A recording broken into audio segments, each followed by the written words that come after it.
Agora nós vamos começar a falar da suspensão condicional da pena. O sursi, que para alguns é direito autônomo do réu e para outros forma de execução da pena, consiste na suspensão da pena privativa de liberdade por determinado período de prova, no qual o condenado deve sujeitar-se a algumas condições e, ao término de tal prazo, não tendo havido causas de revogação, será extinta a sua punibilidade. A suspensão condicional do processo tem por finalidade evitar o aprisionamento daqueles que foram condenados às penas de curta duração, evitando-se com isso o convívio estigmatizante do cárcere. O artigo 77 do Código Penal estabelece os requisitos do sursis: que a pena fixada na sentença não seja superior a 2 anos, que o condenado não seja reincidente em crime doloso, que a culpabilidade, os antecedentes e a conduta social e a personalidade do agente, bem como os motivos e as circunstâncias do crime, autorize a concessão do benefício. Que não seja indicada ou cabível a substituição por pena restritiva de direitos. Esse requisito perdeu a razão depois do advento da Lei 9.714 de 98, que passou a permitir a substituição por pena restritiva de direito às penas privativas de liberdade não superior a 4 anos. O período de prova submetido ao condenado será de 2 até 4 anos.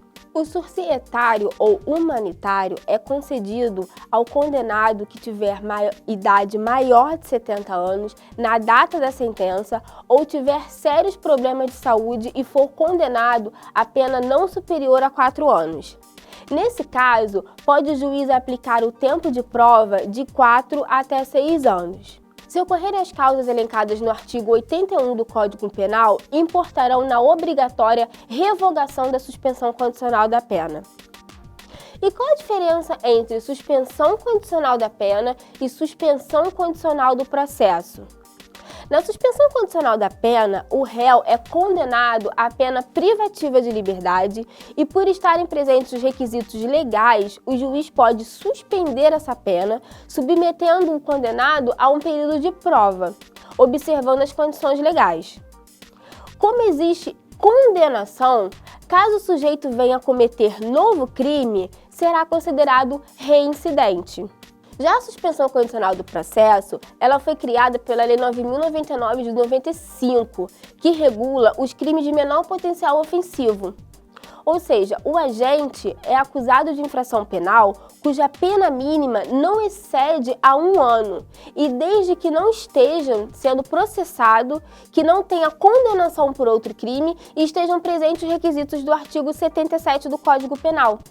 Nesse caso, deverá o Ministério Público, conforme o artigo 89 da Lei 9.099 de 95, ao oferecer a denúncia ou queixa pelo querelante, oferecer proposta de suspensão condicional do processo.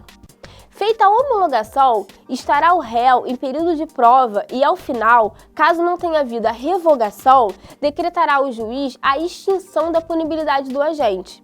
Dessa forma, decretada a extinção da punibilidade, mesmo se o agente vier a cometer novo crime, não será considerado reincidente. E o que seria livramento condicional? O livramento condicional é um incidente na execução da pena. É uma antecipação provisória da liberdade do acusado, concedida pelo juiz das execuções penais.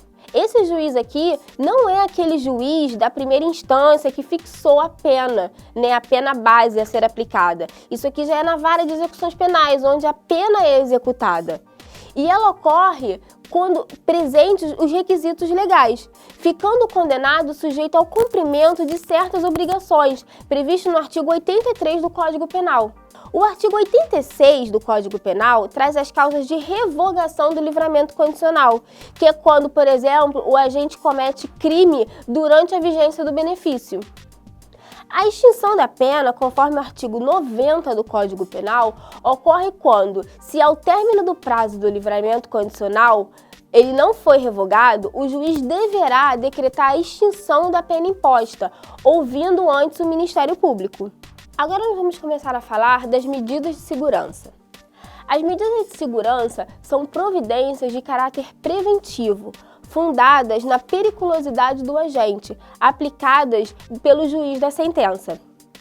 É vedada a aplicação de medida de segurança quando não houver provas de que o réu cometeu a infração penal ou quando estiver extinta a punibilidade, ainda que reconhecida a inimputabilidade por doença mental. São espécies de medida de segurança. A detentiva consiste em internação em hospital de custódia e tratamento psiquiátrico, conforme artigo 96, inciso 1 do Código Penal. A restritiva é a sujeição ao tratamento ambulatorial, que está prevista no artigo 96, inciso 2º do Código Penal. Quando o agente é inimputável em razão de doença mental ou desenvolvimento mental incompleto ou retardado, que é aquele previsto no artigo 26 do Código Penal, o juiz determinará a sua internação, caso o crime seja apenado com reclusão. Sendo o crime apenado com detenção, o juiz poderá aplicar o tratamento ambulatorial.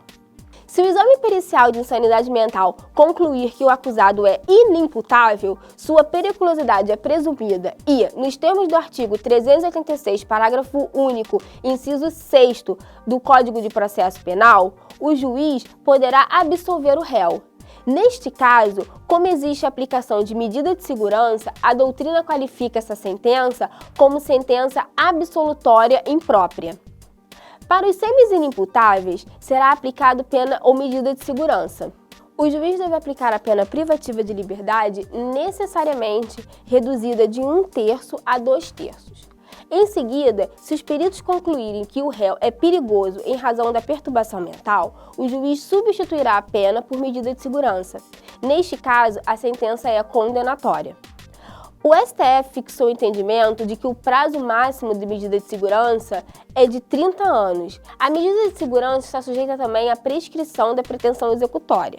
Mas como não há imposição de pena, o prazo será calculado pelo prazo da pena prevista em abstrato para a infração penal.